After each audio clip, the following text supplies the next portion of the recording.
Hey everybody, it's Bryndan Moore. Welcome to the Black Futurist Podcast. I'm shooting live today, recording this moment in Mexico City, Mexico. My first time hanging out with a great friend down here.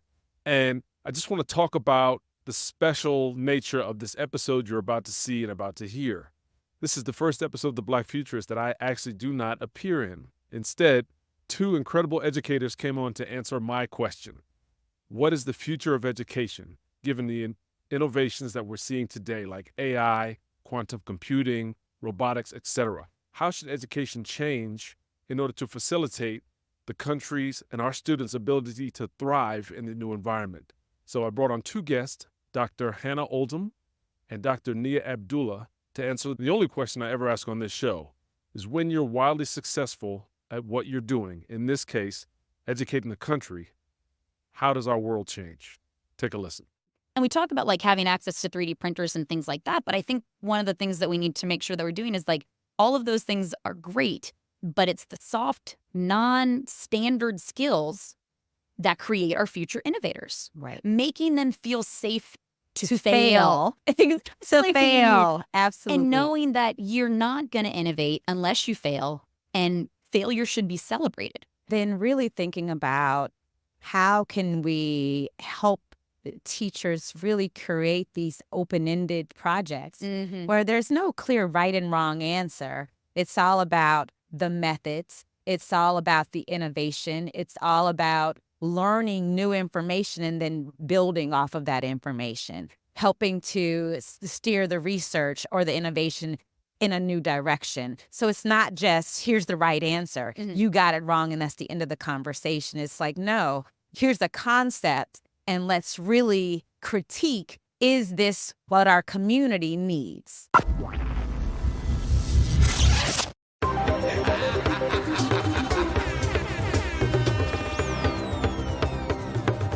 Black Futurist. That's one small step for man. Okay. Hi, I'm Nia Abdullah. I'm the CEO and the principal consultant at Inspire Impact Consulting Group. I am a former educator and nonprofit leader and really excited to be here today. Hi, I'm Dr. Hannah Oldham. I am a high school math teacher and I run the STEM Academy in Marietta at Spraberry High School. I'm focused on making sure that we give our young women a space to feel safe in STEM. Hey, Dr. Hannah. Hey. Hey, Dr. Nia. So what I see from a sort of whole organizational view or like an entire educational system or a district is that things like AI can make life easier, can help the teachers to be a lot more efficient in how they grade, hopefully can be a lot more consistent, can help building leaders to do evaluations at a much quicker pace with much more nuanced feedback, but then also calibrated so that there is less unevenness in the results. What do you think? Yeah, AI is not going anywhere. Absolutely. So I think about this in my trajectory as an educator of a new piece of technology shows up and educators immediately get scared of it. Absolutely. So, I mean, we can go back as graphing calculators, right? Back in the olden days that we don't even use those anymore because our phones do so much. But for math specifically, graphing calculators were, oh my God, kids won't learn anything. They're just going to rely on the graphing calculator. But what we learned is all of a sudden we created 14-year-old computer programmers because they figured out programming through trying to cheat with a graphing calculator. But look at how much education that they were able to get with this new technology. So rather than saying a no calculator system, letting teachers know that it's not scary. It's not going to take away mathematics. It's going to increase our chance for exploration because technology is invented by one group of people for a specific purpose. Right. But it grows when new people push what it can do. Absolutely. Right. So I think that when we start talking about AI, and I think there's a lot to talk about in terms of education here, but rather than trying to make it go away, which it won't, let the kids who are true innovators, what can you do with AI that we didn't even think to do? Like, program Mario as a video game into, a graphing calculator. Absolutely. And so I think about, high school principals, because I was a principal for 7 years.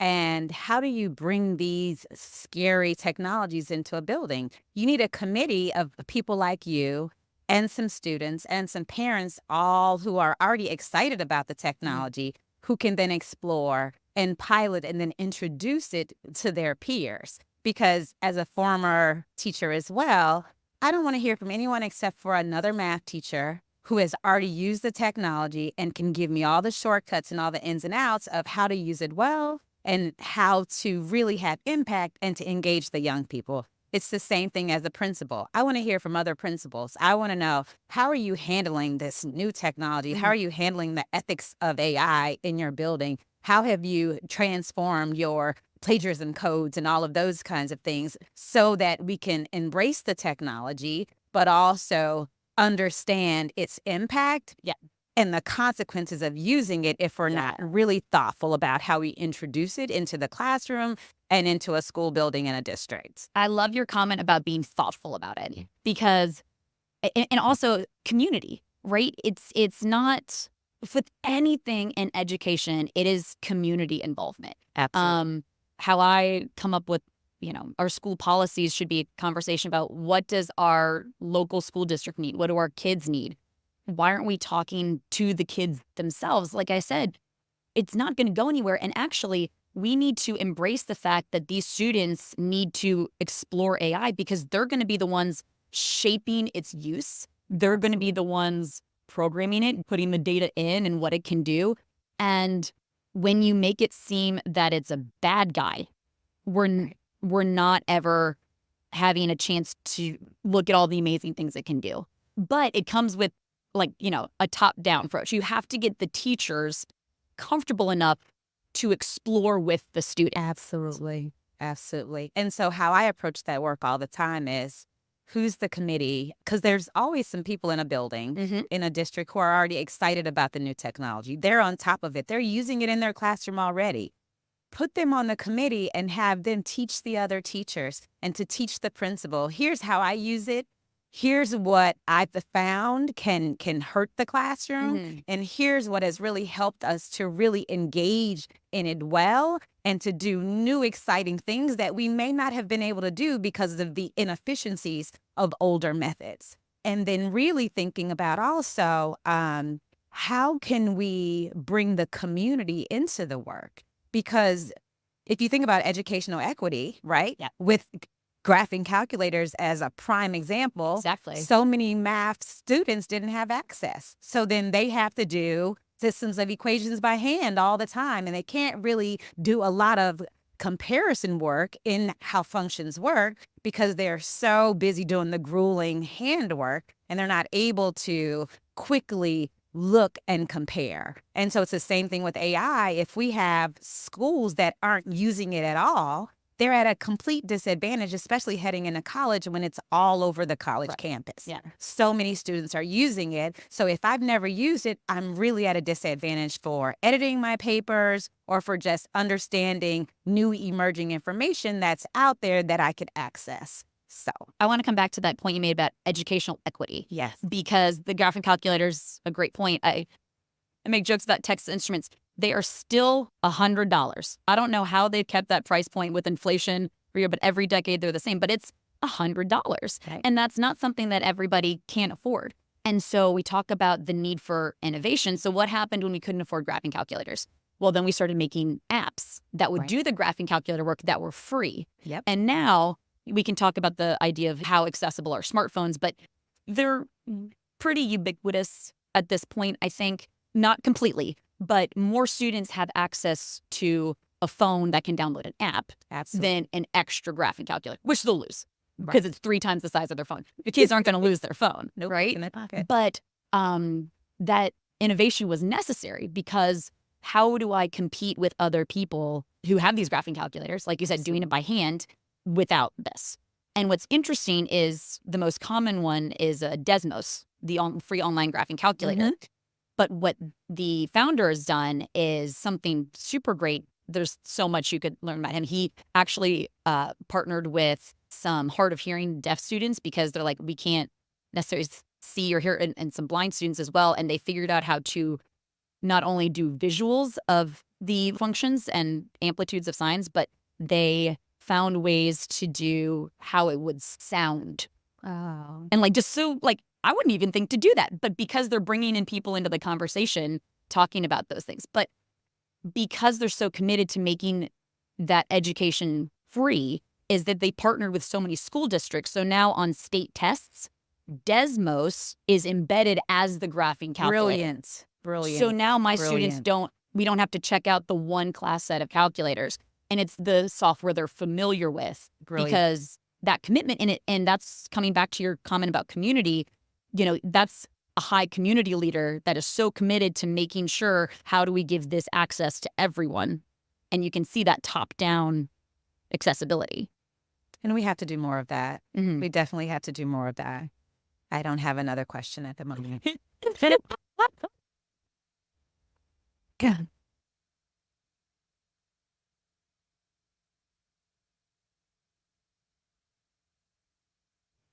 In 2 different high school districts in Illinois, I was able to lead the charge to have pre-engineering and advanced manufacturing labs built.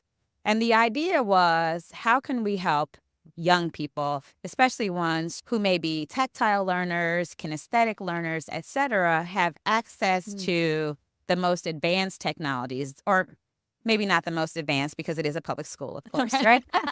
But to advanced technologies and to be able to really begin to understand design work. How can I say, this is what I want to create, and then have the ability to create a physical, tangible product of my vision? And so what I found was that was really eye-opening for a lot of boys, especially because they were seeing that math is not just on pen and paper or on the computer. It is physical, tangible things that they can create using the mathematics that they've learned. So that has been amazing. What was hard, of course, is in any school district, there's always the bureaucratic red tape. Yes. But if you're able to get the community to understand the vision, then they will begin to create the groundswell for how to move anything that's that massive, like bringing in a whole new advanced manufacturing lab with 3D printers and lathes and welding machines and all of those things that can really create this manufacturing pipeline. It's not easy to do if the community does not understand it. And so I was able to really build that community support by having lots of conversations with all the parents and the community leaders and the elected officials, and that really helped us to move the needle on that. And I think the students are better off because of it. Yeah, I think community is just such an not valued, but underutilized importance in innovating in our communities. Our community members, if you think, the biggest community members are going to be the parents of the kids. Absolutely. And all they want is the most success in career, education, opportunities for their kids. And I think so often we start from a place of headbutting rather than going, all of us are here for the kid. We want the same thing. Right? So, I joke with the kids some days when they're like, pop a quiz or a homework. And they're like, yes, every day I wake up going, how can I make you mad today? Like, no, of course not. I am a teacher because I love it. And your parents love you. Right. And if we have more conversations from a point of being open, right, I think that we don't use that enough. We're scared of it, I think, maybe as educators. But also coming back to the space you created, in elementary school, there's so much room for play. Exploration. Yes. Go to the media center, go to the different labs that you have and do free exploration. Right. And then in high school, it's gone. It's gone. And you talk about why kids don't like school. And I'm like, we've pulled out the innovation. We pulled out the play. Yep. Having spaces like that, and I have a similar space, nothing that massive. It's honestly a chemistry closet that we put some shelves in and ask community members for donations of you'll be like, oh, I've got some old tools. I've got some old circuit boards. I've got some 3D printers. I've got an old monitor. And so it's this ragtag situation, but there's wires and batteries everywhere. So kids feel that they can explore Right. without going, well, I don't have the supplies, or I only get one chance, or I had this idea.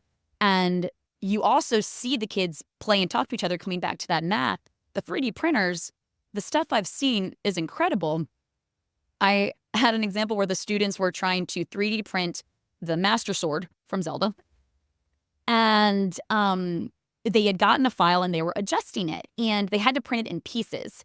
And the pieces weren't right because we couldn't fit it on our printer. Right. So they started doing and having these conversations about ratios and proportions to extreme detail level, and then switching between, well, is it going to be better to be in standard, metric? And I was just like standing off to the side, and I didn't want to tell them how proud I was of them for math because I knew they'd be like, no, I don't want to do the math. And I'm like, you're doing all of the things we want you to get out of this by giving them access to play.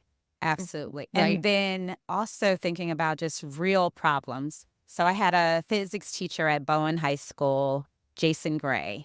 And so there were areas in the school building. It was a very large, old building. And there were security cameras in lots of places, but there's always a few Sure. blank spots or areas that have no coverage. Mm. So the young people in his physics class used Raspberry Pis, and they created their own little cameras in the hot spots that had no coverage. And they were excited because, A, they're solving a problem in the school, right? In their community. And in their community, helping to create a safer space for everyone, but using the technology to do it. It was amazing. So then that was more than a decade ago. Yeah. So then after that, I went into working at a nonprofit that really focused on how can we help young people understand the public health disparities impacting their community, use data analytics and a little bit of data science to understand how to solve that problem, and then research what has happened to create that current state in the community. If we think about disparities in access to healthy food, if we think about diabetes disparities, anything of that sort, they had to research the history of it. Then they had to create data collection tools in order to collect information in the community about habits in the community or what the community prioritized, and then use all that information to help to present a solution to the problem.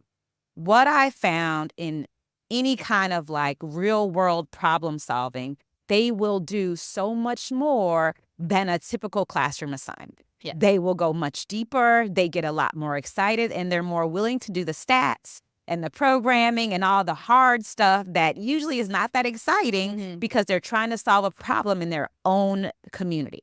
Have you used anything like that in your classrooms? I'm so glad you brought that up because, again, it's this theme that keeps coming. And it's like, well, if all of us are talking about it, why don't we see more of it, right? Absolutely. But I teach a class called AP Research, and it's for seniors. And the short of it is basically doing what you would do at a master's level thesis, where you have to identify a problem, do a full literature review based on peer-reviewed journals.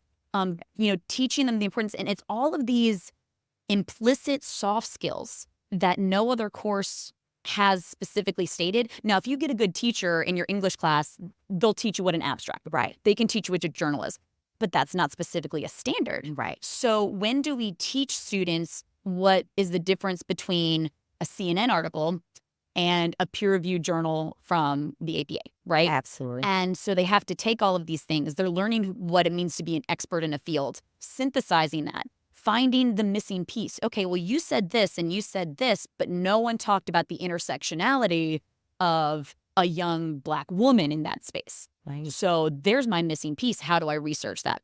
And that leads to what you're saying is that they find value in it. You know, where do I have a problem? What is something I've always wanted to know, but it's not out there? Right. But then by the time they graduate, because they had to develop a methodology, they have to learn research method. They have to understand what it means to write, open and close questions on a survey on a Likert scale, and how you biased or unbiased you can do that. Or if you're going to do a control group, what does that mean? They have to learn IRB review. I didn't understand what an IRB was until I was way deep in my master's program. Absolutely. But what it sets these students up for, is they get that connection. They want to do the hard work.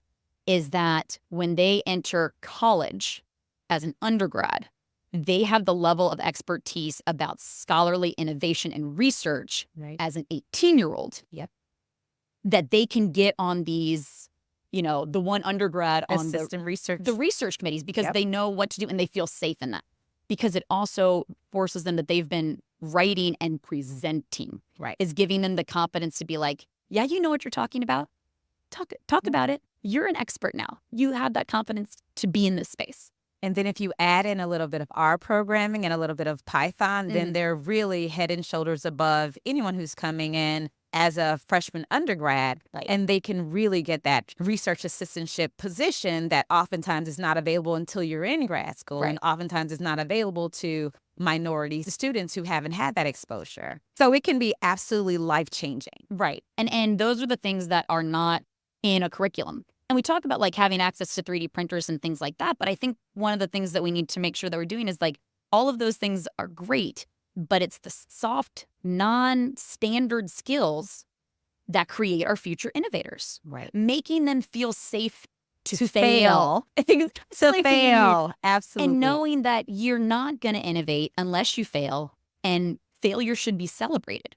But when we only give students access to classes that are standards-based, that are 4.0 grade scale, that they go, well, I'm going to take the easy way out. I'm not going to innovate, because if I fail, then my GPA is hurt, then I can't get into the college. If I can't get into the, and it's a trickle-down thing. Where it's like, no, if you go to college without a 4.0, but you have all of this, you're getting the internships. You're getting those research opportunities. And in college, it's about GPA, but like, I don't know what my undergrad GPA was. I don't know. I can't remember. But I remember my internships and my field experience and things like that. So giving them that experience earlier is the thing that makes them future innovators. Then really thinking about how can we help teachers really create these open-ended projects where there's no clear right and wrong answer. It's all about the methods. It's all about the innovation. It's all about learning new information and then building off of that information, helping to steer the research or the innovation in a new direction. So it's not just, here's the right answer. You got it wrong, and that's the end of the conversation. It's like, no, here's the concept, and let's really critique, is this what our community needs? Yeah. Is this the right approach? Is this scalable? Is this right? Is this ethical? So that they really begin to think about real world issues and what will help them to be really head and shoulders above others in the career space and the undergraduate space. Right. And I think, again, that's so important about like knowing there isn't a right, this is a problem and there's not a solution. So how do we do this? And they'll look to you as the teacher and you go, I don't know. So I run a club called Girls Who Code. It's a national nonprofit organization, one of the biggest in the country, committed to making sure that young girls have a sisterhood and are committed to fostering them through STEM. So there's elementary school levels, there's high school, there's college, and then they work really hard on internships, job interview skills at the higher level, but just giving that space to make sure that we don't lose young women in the STEM pipeline, which is a major problem. So Girls Who Code creates this safe space for girls to work in computer science, work in that space, without feeling singled out. Right. So one of the things that I do every semester at the start of every club is I go, what's the problem in our community and how can we fix it with computer science? And one of the biggest things that happened was a few years ago, our biggest fundraiser for our school, for our PTSA, is our craft show. It's a 2-day event. It basically funds the entire PTA for the entire year. We get like 200 crafters. We always do it around Thanksgiving. So there's lots of like holiday stuff. People sell candy, sell knitted things, art, etc. And we have been doing it for so long, everything was still just paper. The map was paper. Any flyers that went out were in the newspaper. The crafters had to send in paper checks through mail to register. And what year was this, Hannah? It was right after COVID, so it would have been 2020. Oh my goodness. And we were still paper. And our students volunteer with this every year. And they're like, it's crazy because I try and help people and they'll ask like, well, where's the website? And they're like, here's a hand-drawn map of the school. And it's like, so they said, if this is our biggest fundraiser for the school, we need this because it also funds student scholarships, teacher grants. Like, we need a website. And so what an amazing experience that is. And it continues. We keep doing it every year and making it bigger and better. Is we contacted the person who runs it. We got the list of all of the crafters. We sorted them by what they craft. We got websites up to link their websites with ours. One of our students finally went and made a digital copy of the map. Our GIS, hopefully. Oh my gosh. So let me tell you, talk about innovation. A student at the time, we did not have school laptops. She only had a phone with a broken screen. She hand drew the map. She took a picture of it and then hand drew the map to make a digital format of it on her broken phone, because that's what you have access to. You wouldn't know when you look at that website that was hand drawn on a broken phone. And then we were able to link all of those things and, the crafters' emails. So if someone wanted to come back, so it's year long, right? So if you bought fudge from a place and then all of a sudden it's June and you're like, what was the name of that? You can go to the website and find that. Crafters can register on that website. And what was crazy was we launched it down to the wire. And again, soft skills. We have a deadline. This event is happening. It has to work. I feel like it's not working. It has to. And they had to learn how to talk to crafters that didn't get, like consumers be like, well, can it do this? And they're like, no, it can't. And then they'd be like, well, I don't have an email. And they go, well, where do you want me to put a contact? Like, can you put my mailing address? Or like, no. But then talking, getting a lot of feedback. And we ran the event and they actually got to talk to the crafters who would be like, this is incredible. We love this website. We're getting so much business. But then also things are like, well, this didn't work. My link doesn't work. Can you fix that? So my girls are walking around with laptops like through the school fixing it. But they feel such a sense of accomplishment. Absolutely. And they also know that it's not working. So fix it. They're like, I don't know how. Fix it. And you see them do the things we do as adults. Google it. Right? Like, but they wanted to do it. They knew what it was for. They knew the importance. It was their own community. And again, all of those skills that take them so far that are not in a standard that's created. It really goes back to something that is more than just a grade. Yeah. Right? It's more than just a teacher asking you to complete a task. Mm-hmm. It's for a larger audience. Right. And they're more willing to do the revisions. No one likes revisions initially, No. but you do the revisions for your client. You do the revisions for the customer or the community or the parent who's asking and saying, this isn't quite right. Mm-hmm. And they want to get it right. And those are the skills that we know they need. I work with an organization and we put on a scientific symposium every year. Mm-hmm. And the young people had to create 2 different solutions for community problems. Okay. And they had to do all the research methods, all of the survey collection, but they had to create a survey, but then they had to go out into the community and actually get answers. And I'm sure that was Those are brilliant. soft skills. We had to teach them. You can't take the rejection personally, but that's life. You keep going. All right, well, thank you so much for your time. And you stay pleasant, and then you find a new person. At the end of the day, you need 20 surveys every day. Yeah. How are you going to do it? All right, well, do you need a new location? Because maybe this location does not have the foot traffic that you thought it did. But it's forcing them to really think about, how can I get the results I need to be able to present great data to my community in order to make my argument for a answer to a problem the most compelling out of everyone else's? Right. And they'll want to do those. They don't just be like, my teacher made me do a research thing and then I asked 20 people and 10 of them responded, so I'm just going to do 10 data points. And I'm like, are you kidding me? Like, no, are you kidding me? A joke I always tell the kids I was like, okay, we have 2 people. Mm-hmm. You got in a car accident on the way here. I didn't.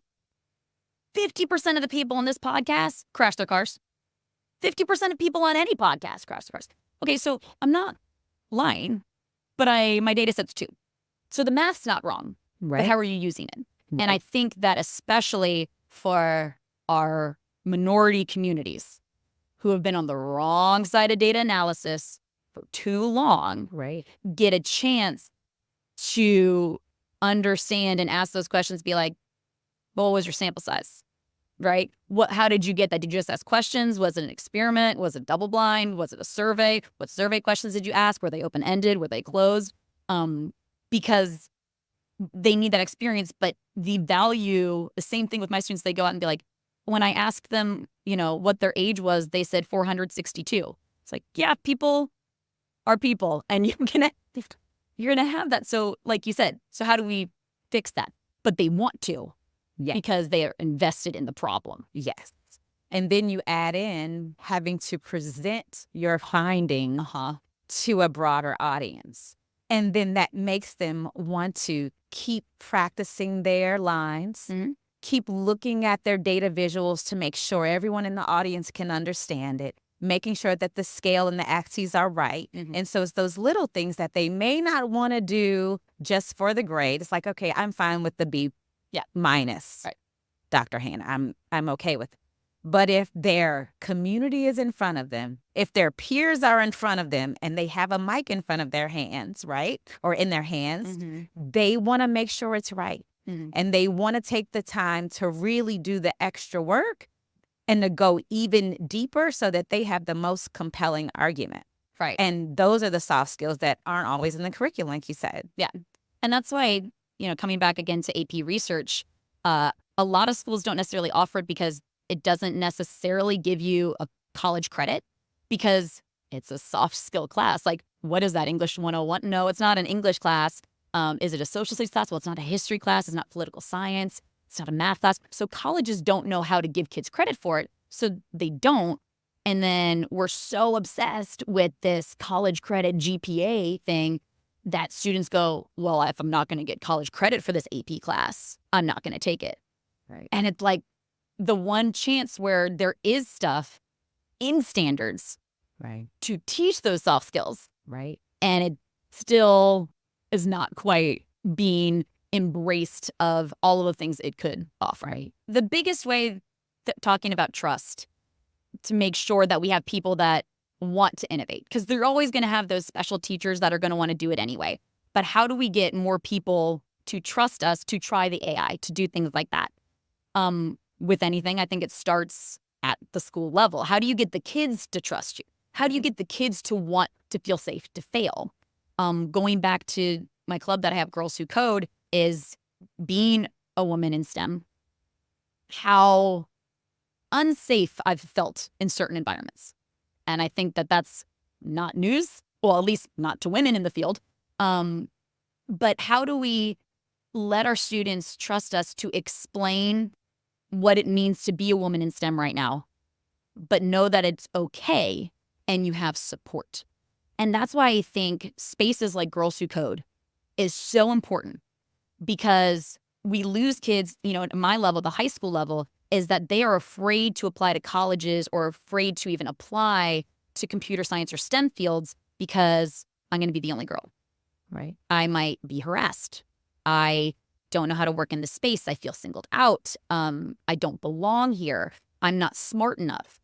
And it's because they've never had a space where it's a trusting, safe environment to feel represented.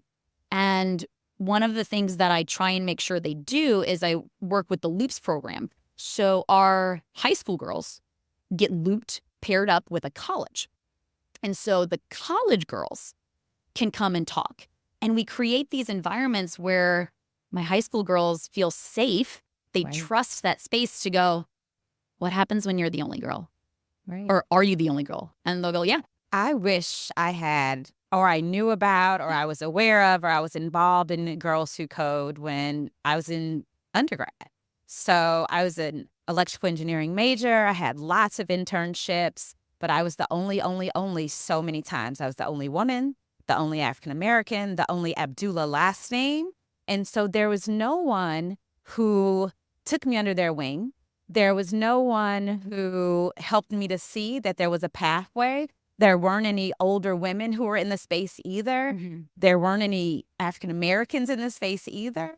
So I ended up in education because I just didn't feel welcome in the space. I wish I could have been a trailblazer back then, but I wasn't ready at the time. And so Girls Who Code is so important to young people like the young girl I was, who didn't have a sense of belonging in the STEM space at that time. Yes. I went to a historically Black university, so Howard University, awesome school. So I felt welcome in that space, but in the work environment, I didn't. So really thinking about that. I love your near-peer mentorship idea. We did that at another organization I worked with. It was all about having grad students to mentor the undergrads to mentor the high school, and then having faculty to lead all of that. And so going back to thinking about community and trust, it's really having also academic researchers when they want to study, broadening participation in STEM and all of those kinds of things where there's lots of funding, they have to learn to not be extractive of the community. And after the 3-year grant is over, how do we continue the program? Right. I hate to see where you have huge university, great research, and they come in and they have a great program for 3 years, and then the funding ends and they leave and we never hear from them again. Right. So that really hurts trust. And so the same way that we have to do it in the school with the young people and the parents, we have to do it in the community with the academic researchers so that they know if you're coming to work in the community and to help the community, you have to make sure there is a great sustainable plan for how the programming continues even after the funding ends. And I think that is a key trust issue in our communities oftentimes. Yeah, that's such a good point, because while throwing money at a situation doesn't fix it, you can't throw money and then get good results and go, now I can write my paper. Right. And that's a problem. So when I'm looking back at that continued support, is making sure we have that, taking a step back from the funding for a second, but just making sure that we have that longevity of, I feel safe in this place. Right. So it's not just at one level, my high school girls have to feel safe to go into college to want to be in those spaces. But let's take even a step back and let our elementary school girls know that when you get up to high school, you will still have a space. This isn't just in elementary school. I played with Spheros and did some scratch coding, never to be heard of again. Right. And that's where you have to make sure, though, like, do you have one at your elementary school? Do you have one at your middle and high? But trying to make sure we have that connection. So my high school girls will go down to the elementary school and do their STEM days, and they just pair up together. Fantastic. And there's so much value. Our sports teams do it all the time. All the time. All the time. All the time. Our football team goes down, with their pads on. The kids are like, yeah, I want to grow up to be a Sprayberry Yellow Jacket and play football. Okay, so why aren't we being like, yeah, I want to grow up and be in Girls Who Code computer engineer? Absolutely. And the other really, just coming back, thinking about that Girls Who Code space, is that while the computer science is great, and I could teach coding classes, we've been talking about the importance of non-standards, right? So while we do websites, we do coding, so much more is the feeling safe, having that environment. Once a week, we're going to get here, do some STEM. We're going to do computer science. Am I following a lesson plan? But I do want to mention, Girls Who Code has amazing lesson plans. So if you don't feel comfortable having that open space, there is fantastic plenty of stuff you can do to do it. But the most important is that trust. How do we get people to feel safe to fail? Right. Especially, oh my gosh, in computer science. Right. I've written thousands of lines of code and it's not working. I have no idea where it is. I remember specifically a story that I was working with a student and we just could not get this image to load. And it was driving us crazy. We'd spent, as you do with going through code, an hour. And we realized that instead of IMG for image, we did IGM. And you just go through it so fast and don't see it until finally someone was able to find it. But that's what computer science is. Mm-hmm. And making sure they feel safe to go, no, you're doing it right. By doing it wrong, you're doing it right. And then also just thinking about how do they handle the microaggression? How do they handle the untoward gesture, right? And giving them the armor and the tools to handle it in a professional, calm, and cordial way, and to understand to expect it. Yes. And here's how you handle it, and then here's who you can come and talk to after class or after work to help you to process it. It's, oh my gosh, that is, I mean, yeah, as two women in STEM, knowing it exists. It's not away yet. Now I'm hoping, I've got great confidence in Gen Z that they're going to help us with that. But as they enter the workforce, it's there. Yep. And one of the other things, I tell my girls about using their big girl voice. Absolutely. And when a woman uses her big girl voice, she's bad. She's mean. She's evil.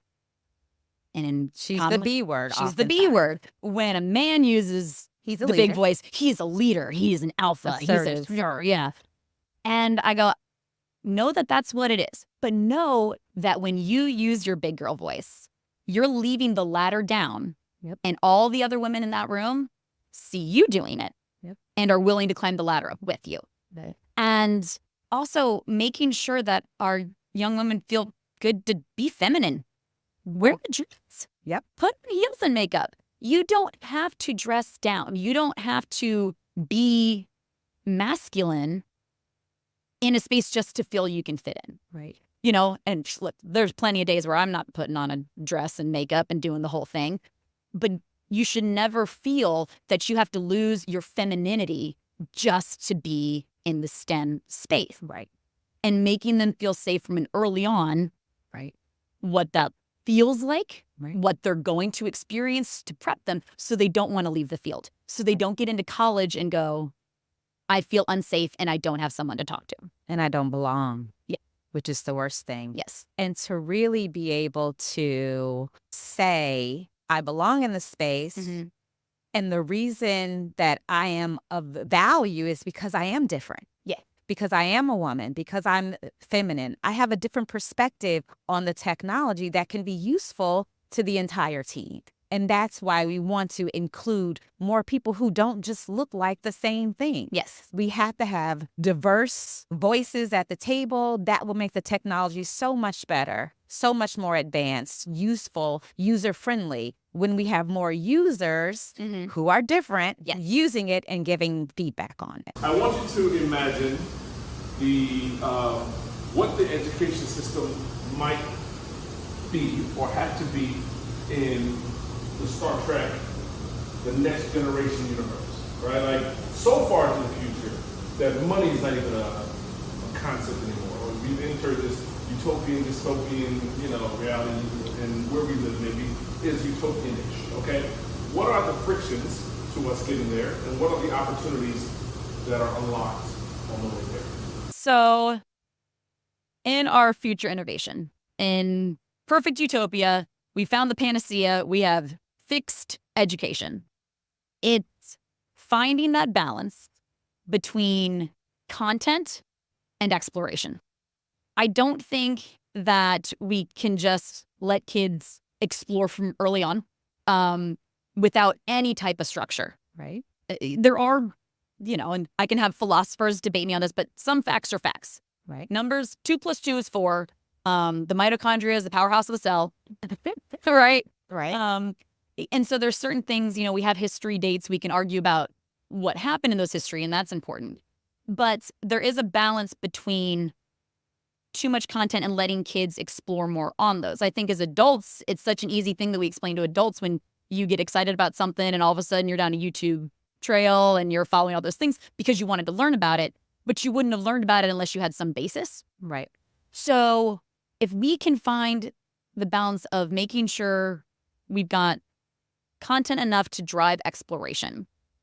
And the problem is, and I think one of the biggest steps, and I do not have an answer for this one, is the people who are in charge of saying, what are the content standards? And that's a completely, we could do a full mini series on that, I think, because you have so many different people who claim they're experts. Sometimes they are about not only what content is important, but when we teach it, how we teach it, Right. but utopia level, utopia level, students have that balance of, I understand enough information of the facts I need to be able to explore and create and innovate based on my passions and interests and my own expertise.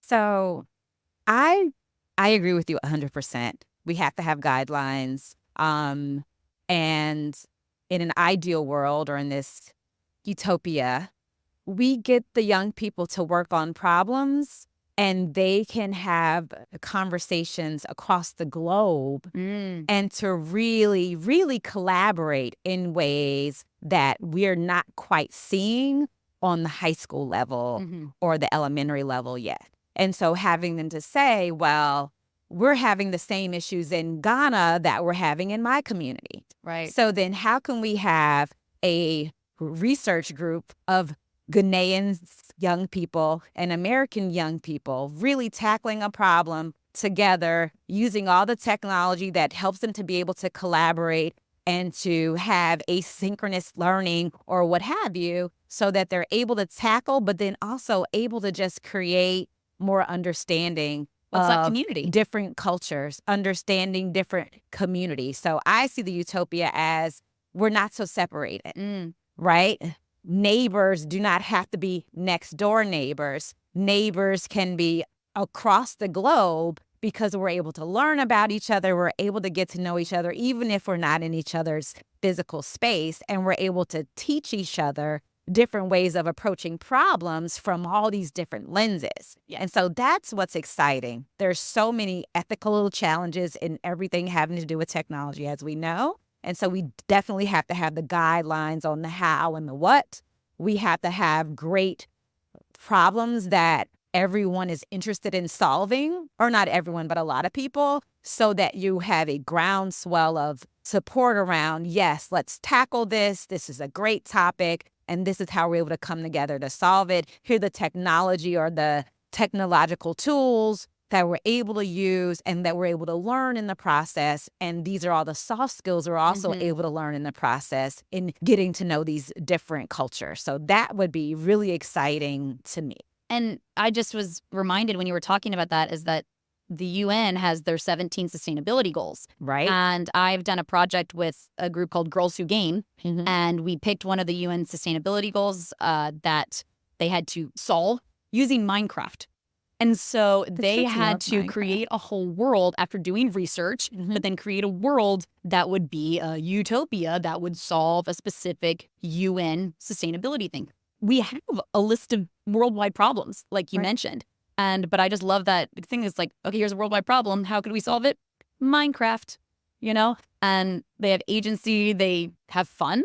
But, you know, getting to learn new things. Again, a problem. How do I make water move up and down? And let me try this. So, but I love that. I love the gamification in education right now. It makes it a lot more fun. It gives those, you know, gamers their expert position in the classroom, which is really cool as well. Hi, I'm Dr. Hannah Oldham. I am a 16-year veteran public school teacher in math and STEM.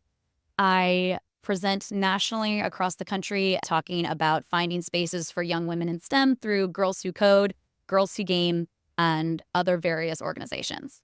Hi, my name is Dr. Nia Abdullah. I am the CEO of Inspire Impact Consulting Group. I am a former high school educator. I was a math teacher, and I was also a high school principal and a nonprofit leader. I help organizations to really improve their impact in historically marginalized communities and help to build up the organizational capacity of each of those organizations. It's so good to be here.